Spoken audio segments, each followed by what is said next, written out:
From UFOs to psychic powers and government conspiracies, history is riddled with unexplained events. You can turn back now or learn the stuff they don't want you to know. A production of iHeartRadio.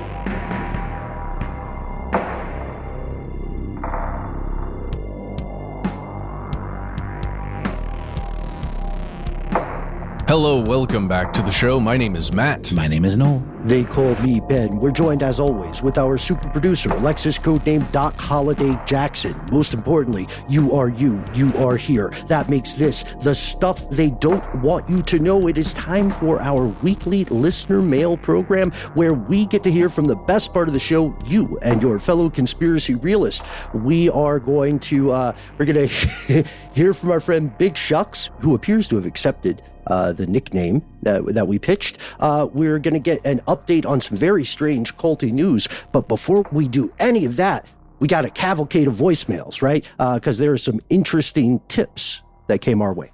We've been getting so many incredible messages. Thanks to everybody who's been calling in. Let's jump to a message from Sydney, who has an interesting idea about a weeding technique I'd never heard of. Hey, it's been a long time. This is Sydney. I just listened to your episode about the Mexican cartel. I think it was a strange news. You guys were talking about Roundup, and I live in Iowa, so Roundup is literally everywhere. Roundup Ready Corn, we talk about it all the time. So many people defend it. My dad even defends it, and I'm like, Dad, I really don't want you to get cancer and die. Anyways, you were talking about having to pull your weeds hand by hand. If you mix up Dawn dish soap and some water, it can also kill weeds in your garden or in your flower bed. So that's I guess I don't know if Dawn dish soap is toxic. I don't think it is, but that is it's an alternative for you. So yeah, there you go. Love you guys. Wow. Oh, thanks so much, Sydney. Thank you, Sydney. Googling Dawn dish soap toxic. Yes, exactly. Well, and use as a weed killer, right? I've never heard of that. My gosh, if I can go buy one thing of Dawn dish soap, a bucket, and a means of spraying, then I'm into it. And I will do that rather than spraying all the chemicals I end up buying to get rid of these weeds. Super cool. I had never heard of that before. You may have mentioned Sydney say like, hey again, like very much hi again. Sydney has called in to us before. She told us a story about losing, I believe it was her purse or her handbag on a form of mass transit, and just what that entailed and what that was like. And we talked to her before about that. This concept of living in Iowa, which Sydney describes as the cancer capital of the world. And again, she's attributing that, and a lot of other people attribute that to the large use of herbicides and pesticides that just hang out on the lands all throughout the farmland out there in Iowa. That freaked me out just thinking about that, living in that environment, and then finding an alternative like this that appears to be non-toxic, at least to everything I've seen on it. Result of said Google was, yes, Dawn soap does contain toxic ingredients. Something to the effect of a condition called acute aquatic toxicity. It does appear, though, that's certainly of a lesser order than Roundup, for sure. Oh, geez. Well, it is allegedly killing plants, so that's probably not good or great. My big question was, will it also kill your grass? And Sydney's response was, well, grass grows back. I'm not worried about that. So there you go. Mm-hmm. Maybe no use it on your vegetable garden. There you go. Good call. All right. Next, we've got a message from Trash Panda with an interesting take on those loyalty programs. All right, here we go. Hello, stdwytk crew. In some circles, I'm known as Trash Panda. Recently on an episode, you guys talked about grocery stores needing phone numbers in order to access deals. If you don't want to give your own phone number, I suggest you think about Jenny. I have used 8675309 at multiple different grocery stores over the years, and there was always an account. Doesn't matter the area code. My local Ralph's, which I believe is Kroger's on the East Coast, is actually transitioning to an app, so this trick does have a shelf life. Thank you for all the content, and y'all totally have my permission to use my voice and message if you see fit. Thanks a bunch. Bye. Thank you, Trash Panda. Awesome. Right? Awesome. Kroger's Thank and you. Ralph's are the same thing? Kroger is in the midst of a huge I know, corporate overlord move. This sounds to me like the way they call Carl's Jr. Hardee's in our neck of the woods, and that at Carl's Jr. In the West. I'll have to Google that if that's the case. Kroger and Albertsons it's the big thing going on right now. Yeah, for now. And then we'll see what happens next quarter. But yeah, I just want to take a second and Trash Panda, first off, I want to say thank you so much for your awesome name. And I think we may have corresponded in the past, but this is a brilliant idea. I am all about Discordiism and polite fun anarchy. So let's wreck the system. Anarchy in the USA, another great song. So this one, guys, got stuck in my head ever since we got this message. That old, what's the name of that group? It's Two-Tone? Tommy Two-Tone? No, what's the guy, the band that did 8675309? Got it. I got your number on the wall. Okay. I think you're right, yeah. Well, I never knew the name. In my head, I talked to Trash Panda for a little bit. She said that she heard a rumor that was actually a number that was on a bathroom wall that one of the bandmates saw. Noel, I just want to see if you had any music trivia with it. Well, I know that it's such an earworm that I don't think the number exists. Like they purposefully don't allow people to have that number because it would get called, ad nauseum. I can confirm that at least the way and this is just me, but the way I had heard this rumor, it did seem to have a lot of validity. I think there's an interview with nice members of the band speaking this. But again, that's awesome. According to Trash Panda, that phone number was disconnected no matter who had it or when after that song came out and was such a hit. Any phone, you just can't have that phone number anymore. But I guess with this system, they don't call you. They don't cross-reference your phone number to give you a Kroger account. No, not usually, unless it starts moving towards the app thing. That's right. Like we're talking about here, where then you might Validate. have two-factor authentication at some point or whatever. It seems like it will go out the window. But for now, this is a little hack that we can all use.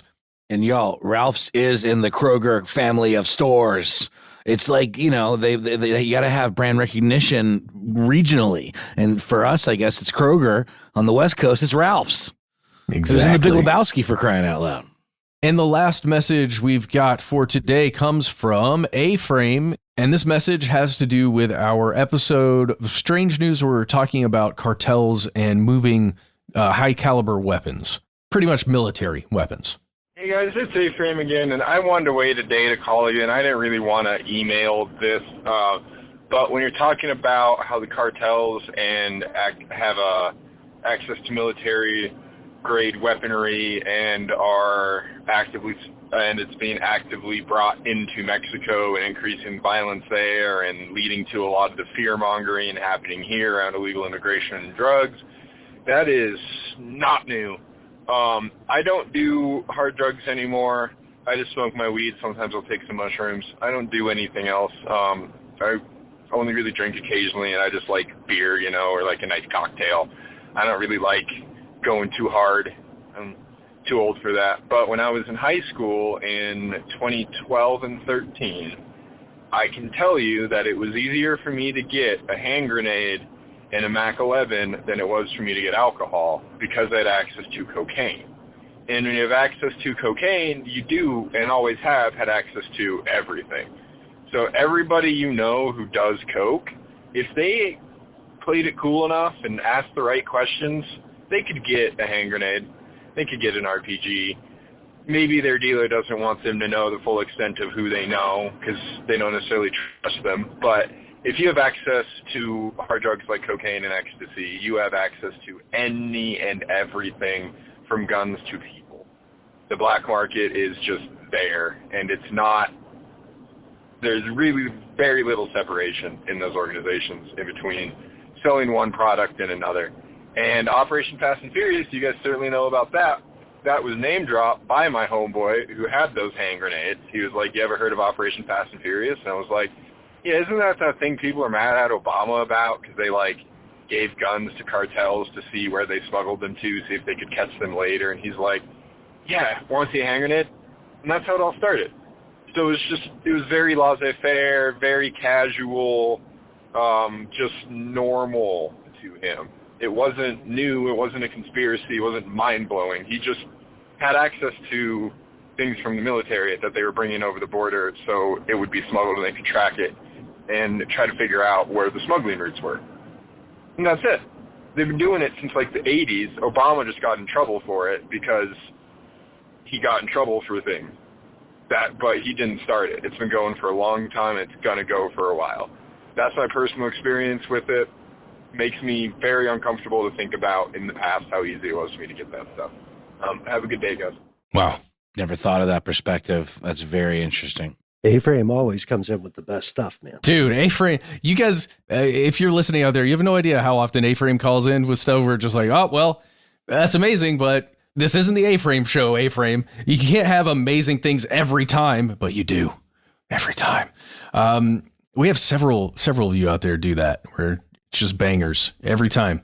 I don't have any personal experience with this stuff, guys, but hearing that from somebody who has had experience, who's gone through it, just this concept of if you have access to that specific drug, I guess cocaine, as a dealer, I guess, then potentially you have access to other things. I don't know. That to me feels like an exaggeration, but maybe it's not. I don't know. Depends on what level of the supply chain you're at. Yeah. If you're like a lower level dealer, the person above you is dealing with the big shots or the top dogs or whatever, who deal with the manufacturers and or importers, perhaps. I would think they would at that level have that kind of access, but I don't know that it would necessarily trickle down all the way. The crime is like any other business enterprise, right? Ultimately, for longevity, one must diversify. It's quite, I think it's quite rare for the typical, to Noel's point, the typical, what they would call street level drug dealer to say, sorry, I only sell cocaine. I would make money off of you, but you're looking for the wrong thing. Because way back when my ancestors started, Snowblow and Sons, we decided we would only sell one thing, the finest artisan cocaine. No, they're gonna sell you weed, they're gonna sell you whatever can be sold, and then just like Cartels diversified the avocados, then they are going to diversify into other means of income. And there is a very strong argument that criminalizing this stuff the way the U.S. does further empowers those criminal endeavors. But, Congress isn't asking us about it. Do you think there will be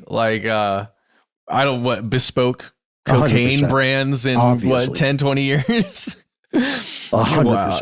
That's so crazy. I can already imagine the Apple-like stores that will pop up across the world. The further up the hierarchy you go, right, the more interesting these criminal products can get. I mean, shout out to Pablo Escobar for introducing the hippopotamus to his part of the Americas, where they're still around. I mean, he was at the top. I don't, to be clear, I don't think if we went to our average street level dealer and said like, hey, great work on the cocaine, what are your prices on hippos? Do you have price breaks if we get like one a piece? When I guess if you are talking about, okay, let's just say it's the probability of someone answering yes to the question, oh, hello, sir or madam, do you know where I might acquire a military armament corporation Model 10, which is just a Mac 10? If someone could answer yes to that, you can, I guess, in this case, someone who's in the dealings that are described there by Aframe, it would probably be a higher probability. I don't know what I'm saying. No, you got to think about prohibition as well, right? That's a great comparison. So in the days of alcohol prohibition in the United States, organized crime was also making money running guns. It's just another income stream. And typically, as a rule, organized crime is not going to be too discriminating against it. Like we romanticize the mob where they say, oh, we're not doing drugs. We just do gambling and racketeering or whatever.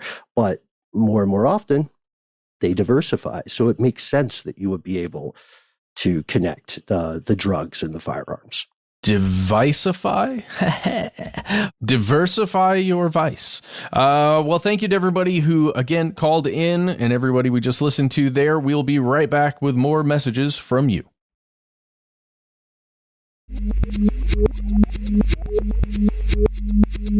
And we have returned with another piece of listener mail, a missive from you. Yes, you. In this case, we have a message, as Ben pointed out at the top of the show, from Big Shucks. Really appreciate you adopting the nickname. I'm just going to jump right into it. This is about being robbed in a more techie kind of way. Let's jump right in. Hello, my fellow handsome travelers. That is very kind. In the most recent podcast episode, I heard you may be doing an episode related to credit cards. So I would like to share some interesting info about them if you haven't already heard. I was at a bar when I first heard about these long-range skimmers. I started chatting with the guy next to me, and he told me a story about how his company credit card had been skimmed, but not the normal way.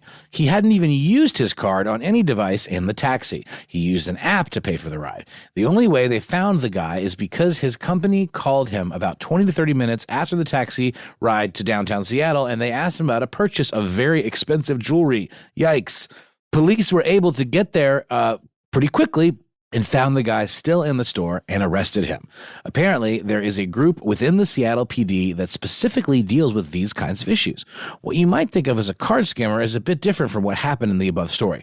While normal card skimming is a big problem, there are other devices that can be quite a good distance away from your card. If your card has RFID capabilities, it can be copied either with smaller devices similar to the Flipper Zero or by big devices placed in the trunks of taxis. Now, I'm not trying to harp on taxi drivers here. These devices can steal credit card info while just walking around an area with the skimmer placed in a backpack. And then he links to a video showing just that. Here's a quote from a blog entry on butterflymx.com. Long-range RFID skimmers don't need to be directly next to an RFID credential to read its information. Instead, most skimmers can read from a distance of up to 19 inches or 50 centimeters.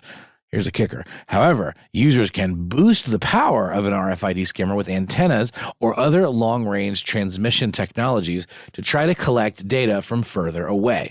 Then he linked to an article from hackaday.com. RFID readers snoops cards from 3 feet away. And here's the thing as well. You can legally buy these devices online. Just a quick Google search and you will find them. And then linked to literally a place online where you can buy something called a UHF RFID small integrated reader. So I guess it exists under the auspices of kind of being a card reader, perhaps for mobile use. But yeah, it's not that. I mean, I guess it could be, but. And it's only $334.80 with $57.99 in shipping. So not cheap, but hey, I mean, think of all the card numbers you could steal. No, don't do that. That's gross. Mythbusters, in fact, was forced by the big credit card legal teams to not air an episode regarding RFIDs in credit cards. And then linked to an article in the Register. Mythbusters RFID episode axed after pressure from credit card firms. I don't know if you guys had heard about this. I certainly had not. It seems as though a request for interview with the Texas Instruments Company is what led to this, this episode being shut down. Yeah, snitched. I remember hearing about this one. Do you remember this? Yes, quite vividly. It was a big deal because it was one of, if not the only episode that they got shut down about. Right, because the issue is, first off, it's terrible PR for credit card companies and for the consumer finance industry in general, as you know, Big Shucks, and also it shows people how non-secure our stuff is. You know, just like think about when you're driving on the road and the only thing stopping people from careening into you is an agreed upon system of pretending painted lines are barriers. It's a social contract. There is a social contract that says your credit card accounts and your tap to pays and your PINs are safe. I got to tell you, Noel, and fellow conspiracy realists, Big Shucks especially tuning in, Big Shucks already knows about this, but one thing that is very handy for these is RFID blocking, wallet. 1,000,000%. Like this thing. That's what I got too. Yeah, and actually that Butterfly MX kind of techie blog entry that they linked to, it has all kinds of details on how to protect yourself against this technology, which has existed longer than we might think. This stuff can be amplified to pick up these numbers, this data, and store it in the form of a text document or a text entry. There's a whole system that can be put together. Like, again, you don't buy the thing and it does the whole job for you. You got to have a little bit of know-how. Like, there was one description of one that involved using an Arduino, kind of little microcomputer thing. Mm-hmm. So it's like, you can get away with doing this stuff and having this UHF RFID small integrated reader because it does technically have a legitimate use. Sure, like pin testing. Right. When you pair it with other stuff, it can be bad news. But again, the amplification part of it too, that's requires a little bit of know-how, to get that kind of like repeater or whatever to make it like. And I did read though that while this stuff is scary and it can be, amplified, when you amplify it like that, it's not as precise. It's sort of just like casting a real wide net, and it can be interfered with by regular old electromagnetic interference and radio signals and all kinds of stuff. So chances are, this isn't how you're going to get how you're going to get ripped off. It's going to be by one of those more traditional skimmers or some phishing kind of exercise, that's trying to steal your digital currency. Or again, just one of the hacks that's already happened. 1,000,000%. Just your data being leaked by the company that's purported to have, been a good steward of it. Also, the main skeleton key in these sorts of shenanigans is always going to be social engineering, right? Leveraging that expectation of safety and privacy. So be careful with that. There are other things. Gotta say it. This is always endlessly fascinating to a lot of us listening this evening. Yes, you can teach yourself to do this online, but, and I'm sure this does not apply to any of our fellow listeners, do be aware that if you are researching this stuff online and you somehow get involved with shenanigans, the authorities are going to pull your search history. And they will know.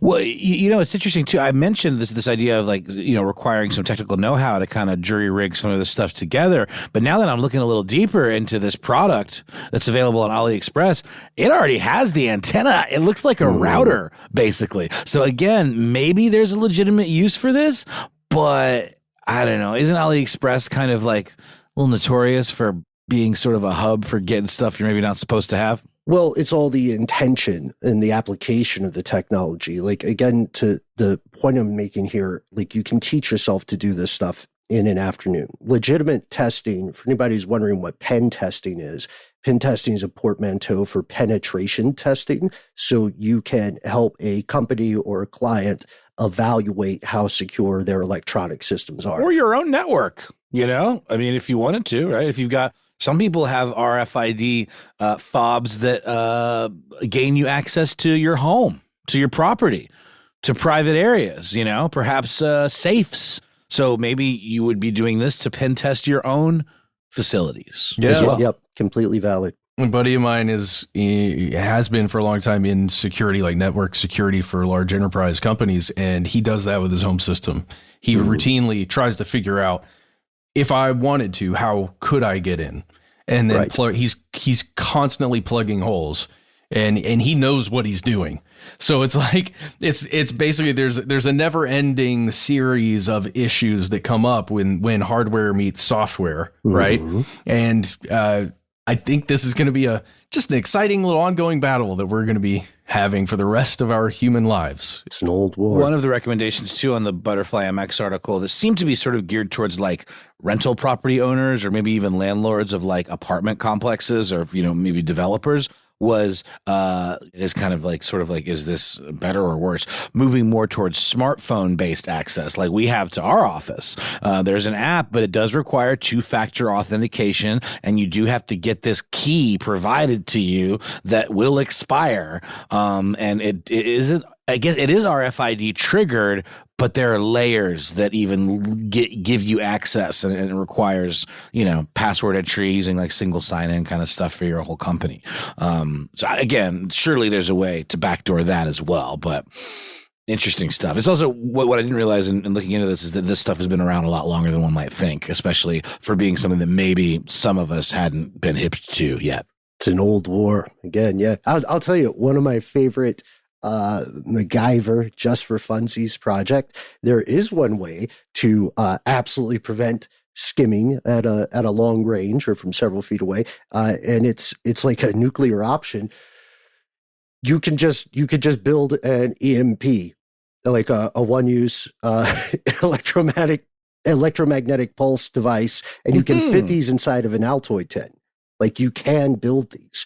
They're going to completely screw up everything else as well. So, you're not going to have, your phone's not going to work either. Like when MacGyver hacked that traffic light box to create a diversion and caused like a multi-car pileup. Mm-hmm. I always found him to be a little bit chaotic, not evil. I don't know. I forget the archetypes, but to your point, Ben, there in terms of other maybe hacky type ways, if you don't want to get one of those wallets, you can just wrap your cards in tinfoil, which goes back to the whole tinfoil hat thing about guarding your brain against penetration from whatever, infiltration by aliens or whatever it might be. But apparently, it is a pretty decent shield, but not very convenient and maybe a little embarrassing. You're ripping your card out of the store. Not nearly as aesthetic as that cool wallet you guys pulled out. Oh, man. I don't know. Like, here's the thing, too. And this is why I'm so glad you're bringing this up, Big Shucks. In coming years, not having security literacy is going to be like being illiterate is today. Liability. Right. If you have any younglings, if you have any kids you're raising, it's especially in a time where the erosion of privacy is being so aggressively normalized by the powers that be, it's important to know that you have to be the author of your own privacy, right? You have to be the author of your own security to an astonishing degree, especially in this. Look, it sounds weird because for people who are not like Matt's friend, a security expert, you don't really think of a lot of this stuff because it's invisible until you see it through a UX on a screen. You know what I mean?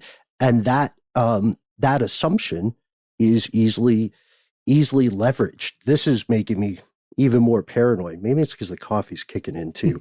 But Noel, what advice would you give to people who are hearing about this for maybe the first time and thinking, crap, what do I do? Should they go get a wallet? Should they get the tinfoil? What's up? Get the sick wallet. Those things look badass. I want to get one now too. And they really are kind of becoming the norm. They're these kind of stretchy sort of card holder things where it's got lots of cool, little pockets and niches, but this technology is built in. Yours is a little different, Matt. Mine looks more like a regular wallet. Mm-hmm. Well, yours isn't as cool looking as Ben's. I'm sorry, Matt. I'm sorry.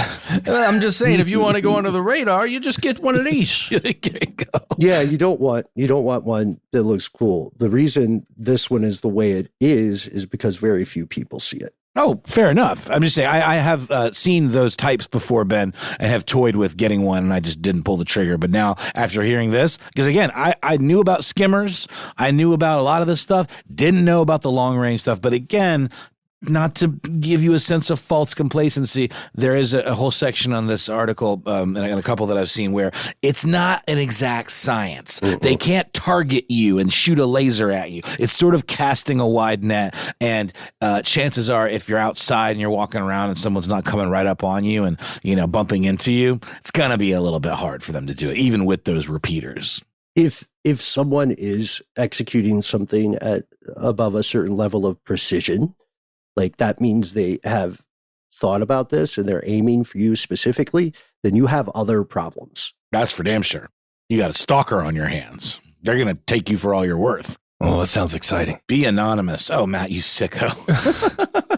No, man, it's true. I mean, a lot of people say, oh, be careful in X country, you're going to get robbed or you're likely to get mugged. I have found that the best solution to that is just to blend in. Don't make a scene. Don't make a big show of yourself. Look like you belong there. And maybe that's easier said than done, but I think all three of us, when traveling, roughly know how to do that. And knock on wood, I've never been victimized in this way, and I hope never to be. But just don't make yourself a target. That's all. That's not to say like they were asking for it. It's nothing like that. Just, it's smart to be able to kind of blend in. That's all. Thank you, Big Shucks. Let's take a quick break, hear a word from our sponsor, and then come back with one more message from you.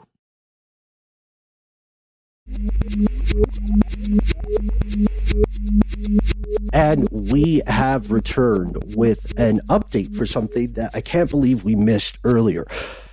So we'll give you the part from 2023 and then we'll follow up. So a fellow conspiracy realist going by the moniker HeyLee, HeyLee, writes to us in October and says the following. Thanks for the many laughs I've had so far as a new listener. I began listening to Stuff They Don't Want You to Know earlier this year. I just began listening to Companies Started by Cults 2 this evening while doing the worst job in the world, washing dishes. And before long, I was laughing again. And HeyLee wants us to put in a trigger warning here for CSA and SA and creepy cult content. So we'll pause for a second for anybody who has listeners tonight who might find this content objectionable. All right, here we go. So HeyLee says, I was born and raised in a religious cult, usually referred to by researchers and other outsiders as the 2x2s. Some of us who escaped call them bunheads, laugh or cry. Others call them the friends, the way, the truth, the gospel, so forth. In spite of their best efforts, they did not succeed in my indoctrination. I got out at age 15, and I am still an atheist. I was abused in nearly all the ways by parents and their version of the clergy.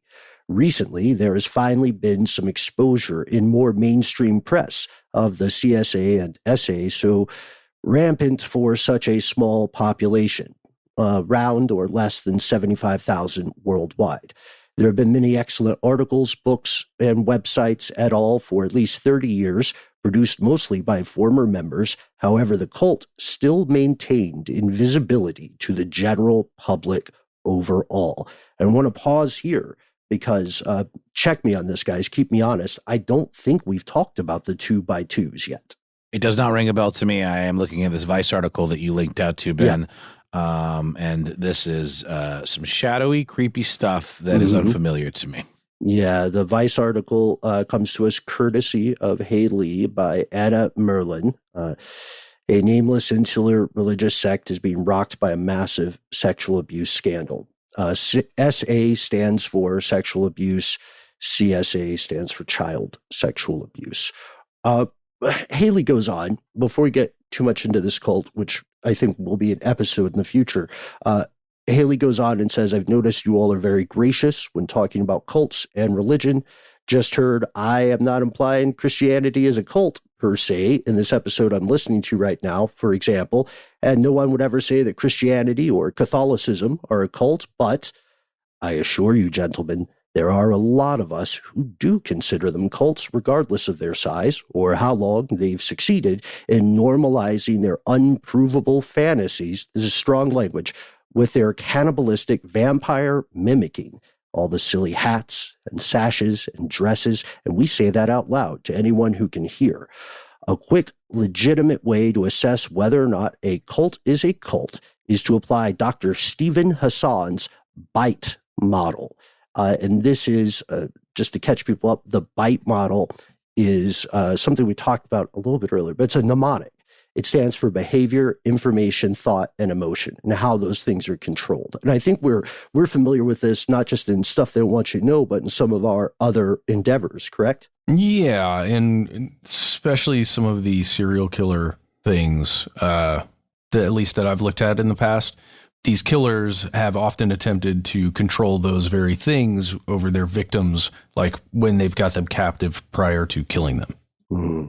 Yeah. And check out our video on how to start a cult. It's pretty old now, but it still, unfortunately, holds up because the rules for these things don't really change, unfortunately. You can find more about the BITE model, which is quite a good rubric to look at, over on freedomofmind.com. And thank you again to HeyLee for the link. HeyLee also has some other links that they've sent to us, daily.com, advocates for the truth.com. These are both great resources. If you or a loved one have been have found yourself involved with something like the 2x2s or indeed any organization with cultic leanings, here's the thing. We received a follow-up correspondence from you, HeyLee, and you added the following quite recently. The FBI has begun investigating and recently sent out a news alert on 2x2 specifically, asking for victims and witnesses to report what they know. So HeyLee has asked us on behalf of all the victims of this organization to spread the word. FBI.gov has the word out. You can read more, as HeyLee says, on the BBC and the CBC, which, we're big fans of the CBC, obviously. I would recommend reading a piece by George Wright over on BBC. The FBI launches probe into a church, and then reading on CBC, historical sexual abuse charges filed against BC minister, British Columbia minister, belonging to a church with no name by Karen Larson. So it's a really interesting organization. Yeah. Dates back to the 1800s. Yeah. And just the idea that there's no churches really, and there's no written doctrine, right? So when someone goes up and preaches, it's just it's oral preaching, right? It's also incredibly malleable as a result. Exactly. Oh man, and the schism, I'm just looking here at some of the schisms over time. This is a deep dive for sure. Yeah, I think this is an episode because, HeyLee, as you said, we do need to spread the word about these kinds of organizations, because organizations that thrive in the shadows or work best without transparency or public knowledge, they lose power when there is transparency. They lose power when there is accountability, right? This story is, as you said, Matt, it's just absolutely wild. It reminds me a little bit of the Finders or the Garbage Eaters. Remember those? Right. And they kind of had that same amorphous quality. They described themselves as just maybe like the movement or the brethren, things like that. It's strange, though, how large these things can grow without much public knowledge about it. Like, how do you think people find out about these things? Is it just, do they target people who are at a low point in their life? Do they just encourage the current members to reproduce? That sounds like what happened to you, HeyLee, because you say half my kin are Western North Carolina, Blue Ridge Mountain folks and born and raised in this cult. So maybe that's part of it. Like, how do you indoctrinate, outsiders? I don't know. I mean, it sounds like it's a roving thing to where you would just go house to house and have a conversation the way some other religious movements do. A group of them showed up at my house earlier today, actually. Not this group, but a different group that goes Church house of to Jesus house. Christ of Latter-day Saints, or no, different yes, ones. there's several. There's a handful. Yeah, there's several. There are. You're right. No, you're right. Mm-hmm. But shout out to the musical, The Book of Mormon. That there was you go. great. That was a whole part of their, initiation, I guess, more or less, is going door to door like that. Yeah, I do want to give, we talked about the Church of LDS in past Strange News listener mail or episodes, but to be very clear, they are different from the 2x2s, very much so. I'm bringing up the Book of Mormon because the most amazing thing to me about that was when I saw it in the playbill, the actual Church of Jesus Christ of Latter-day Saints had advertisements in here. They helped fund the play, and they've got this beautiful ad where they say, "You've seen the play, now read the book." And I was like, oh, that's funny. Well done. That's good marketing, man. That's good marketing. But hopefully raising awareness of the 2x2s in the future will help bring some much needed justice, bring some closure to these folks. And again, like you can tell, folks, we have a lot of research to do to dive into this one. And with that in mind, I suggest maybe we end with one brief letter from home, and then we get back on the case. What do you guys think? Do it. Okay. With that vote of confidence, here is one letter from home, courtesy of Carrie. Letters from home, it's just similar to some of the voicemails we get. It's just quick tips or nice things. How you doing? How you folks? That kind of stuff. So Carrie says, hiya. I lived in Vietnam a number of years ago and Nestle was everywhere. Their campaign was to convince new mums not to breastfeed, but to buy their formula, which was available in small shops owned by poor locals, locked up in cabinets with the promise of money. It was absolutely disgraceful. Keep focusing on these stories. It matters. And I think that's because we recently had a classic episode about Nestle published. I remember that. Thank you, Carrie. Thank you to everybody for tuning in. Thank you to Sydney, Trash Panda, Aframe. Thank you to Big Shucks. Makes my day that we were able to give someone a nickname, you know? Pretty sweet. Yeah. And thank you, of course, to HeyLee. We are on the case. We will be returning very soon with more strange news, more messages from you, more stuff they don't want you to know. Most importantly, before we go, folks, big favor. Do you want to join up with us?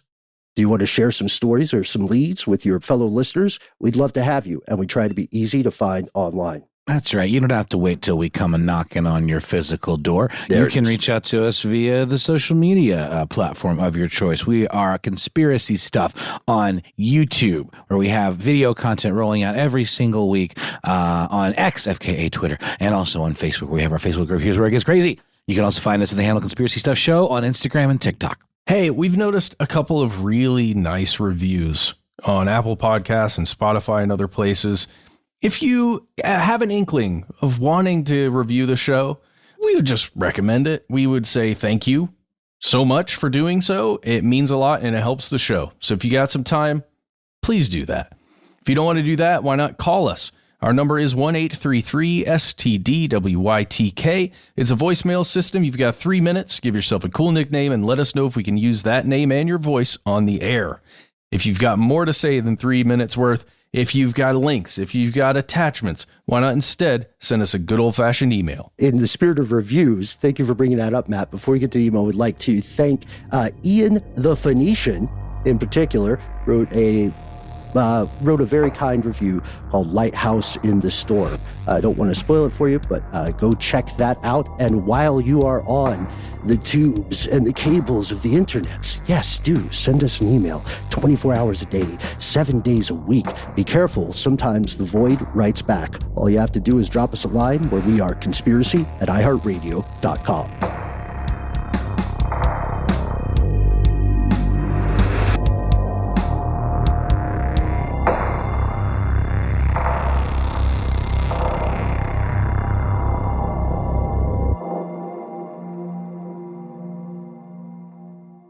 Stuff They Don't Want You to Know is a production of iHeartRadio. For more podcasts from iHeartRadio, visit the iHeartRadio app, Apple Podcasts, or wherever you listen to your favorite shows.